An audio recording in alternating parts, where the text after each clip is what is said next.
पहले दिन से ही भारत सरकार ने स्पष्ट कर दिया था कि जहां भी आतंकी होंगे, जिस इलाके में होंगे, जिस जमीन पे होंगे, उनको मार गिराया जाएगा।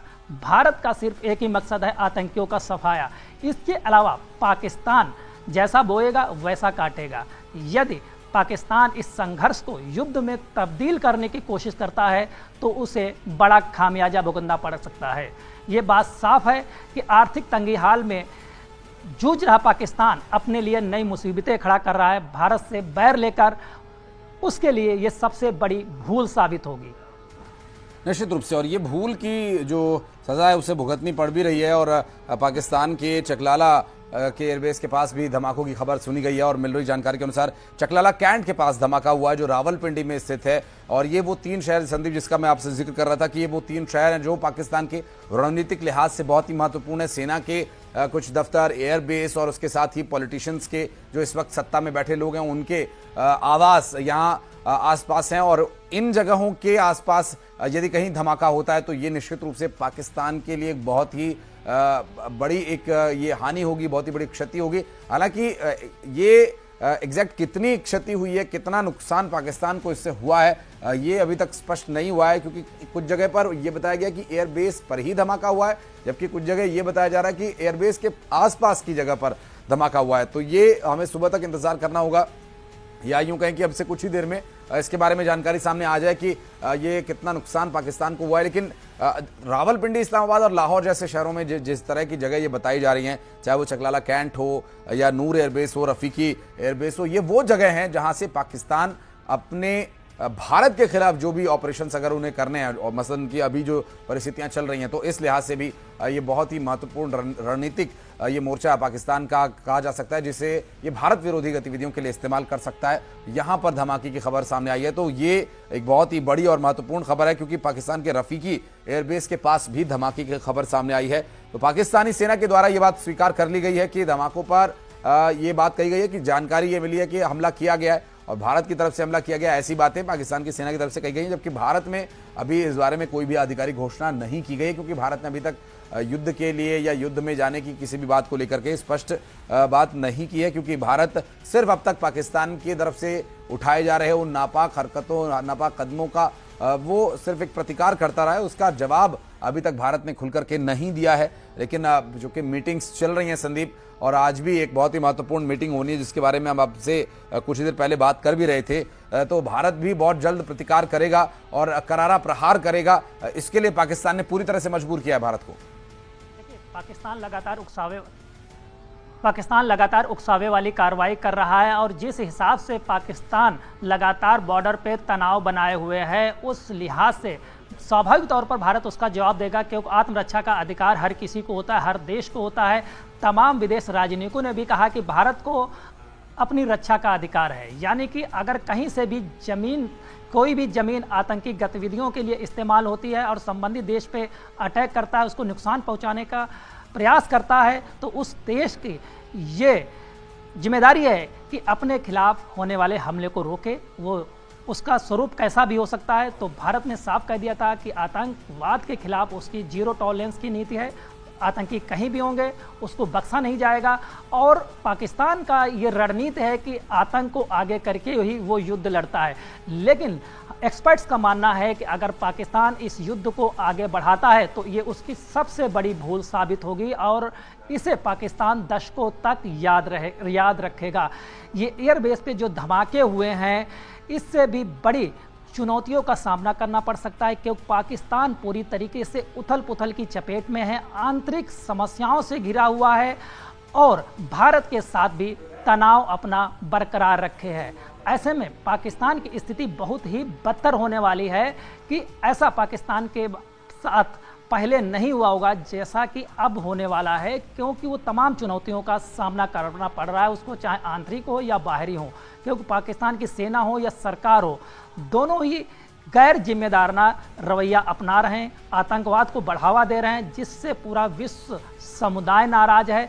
और भारत की रणनीति रही है कि पाकिस्तान के जो रवैया है उसको विश्व के नेताओं को बताया जाए, उन्हें भरोसे में लिया जाए कि पाकिस्तान क्या करतूत कर रहा है, अपने आप कैसे पाकिस्तान आतंकवाद को बढ़ावा दे रहा है और कैसे आम नागरिकों को वो टारगेट कर रहा है, तो ऐसे में पाकिस्तान अंतर्राष्ट्रीय स्तर पर पूरी तरीके से किनारा उसका हो चुका है और भारत सरकार सीधा उसका एक ही टारगेट है कि आतंक का सफाया। यदि सैन्य एयरबेस पे भारत की तरफ से जवाबी कार्रवाई की गई है तो ये भारत को अधिकार है कि अगर पाकिस्तान सेना उस पर आक्रमण करने की सोच कर रही, रणनीति बना रहे, तो उसको पहले ध्वस्त किया जाए।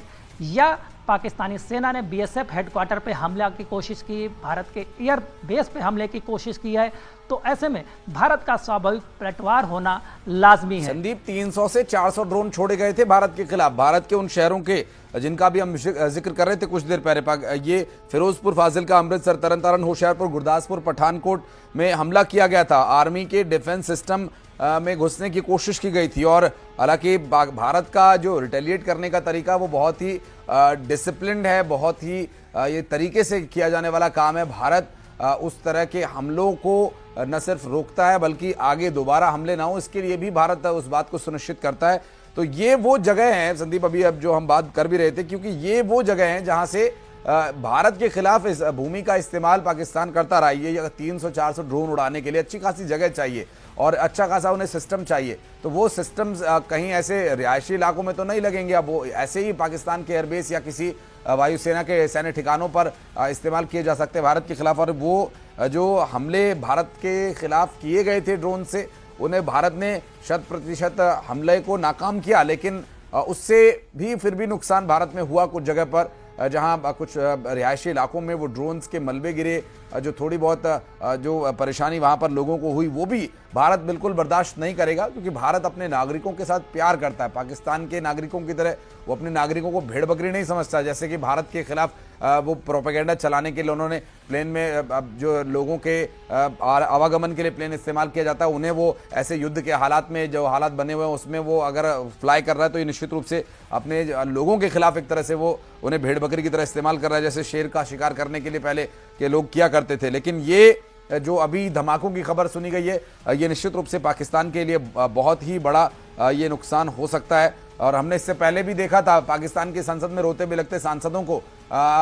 ये मुझे लगता है कि कल अगर सभा बुलाई गई संदीप, तो रोते बिलखते मुझे लगता है और ज्यादा ये परेशान हैरान नजर आएंगे पॉलिटिशियंस पाकिस्तान के, जो संसद में खड़े होकर उल जलूल बयान दिया करते थे।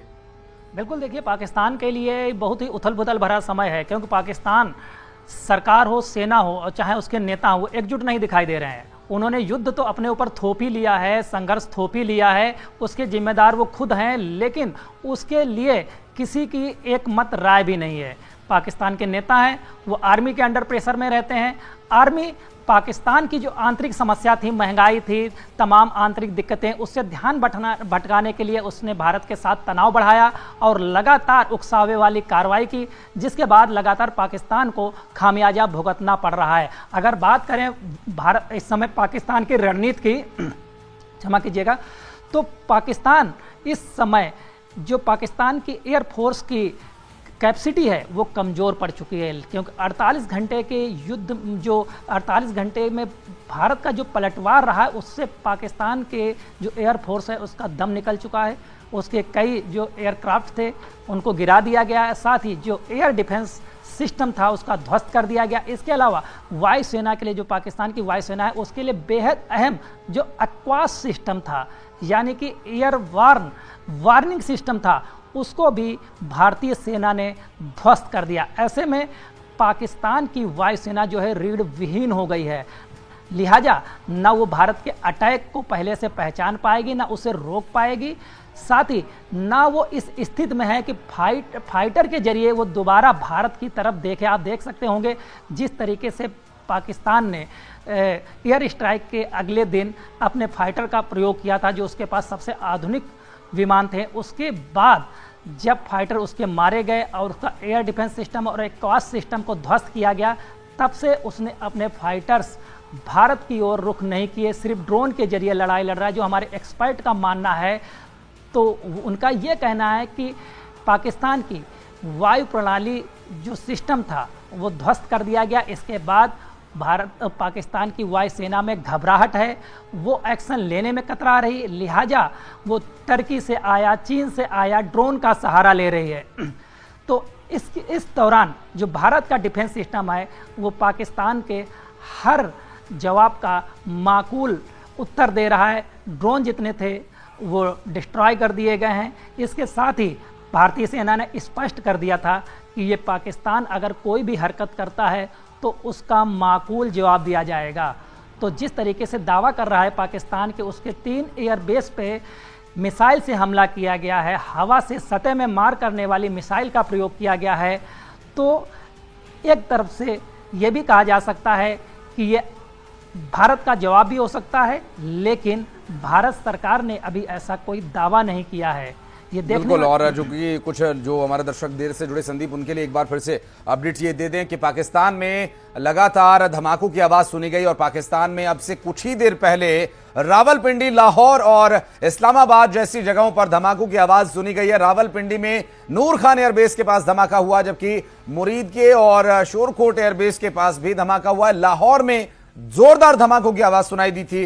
पाकिस्तानी सेना ने एयरबेस में धमाकों की आवाज सुने जाने की बात को स्वीकार किया और धमाकों की बात को भी स्वीकार किया और कुल 6 धमाकों से पाकिस्तान दहल उठा है। 2 जोरदार धमाके रावलपिंडी में हुए, जहां पर एक सदर एरिया और एक नूर खान में धमाका हुआ था। नूर खान एयरबेस जो कि पाकिस्तान का एक बहुत ही महत्वपूर्ण रणनीतिक दृष्टि से एक एयरबेस है, और धमाका रावलपिंडी और इस्लामाबाद के बाहरी इलाकों में भी सुना गया। मिल रही जानकारी के अनुसार इलाके में धमाके एक के बाद एक हुए। लाहौर के अस्करी इलाके में भी धमाका हुआ है। शेखपुरा में भी जोरदार धमाके की आवाज सुनी गई है। एक धमाका नारोवाल में भी हुआ।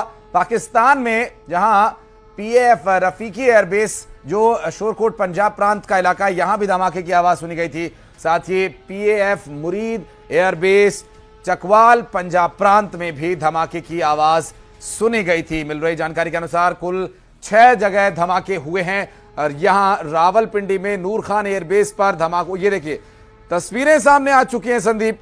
ये तस्वीरें जो पाकिस्तान के एयरबेस से कुछ ही दूरी पर शूट की गई तस्वीरें हैं और सोशल मीडिया पर बहुत समय नहीं लगता इस तरह की तस्वीरों का सामने आना, लेकिन उससे पहले अब न्यूज़ 18 आपको ये तस्वीरें दिखा रहा है जो पाकिस्तान के एयरबेसिस पर धमाका हुआ। इस्लामाबाद के बाहरी इलाकों में जोरदार धमाकों की आवाज सुनी गई थी।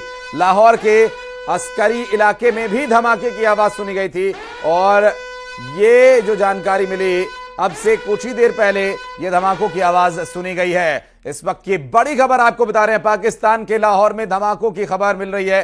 रावलपिंडी, इस्लामाबाद और लाहौर में धमाके की खबर। रावलपिंडी में नूर खान एयरबेस के पास धमाका हुआ।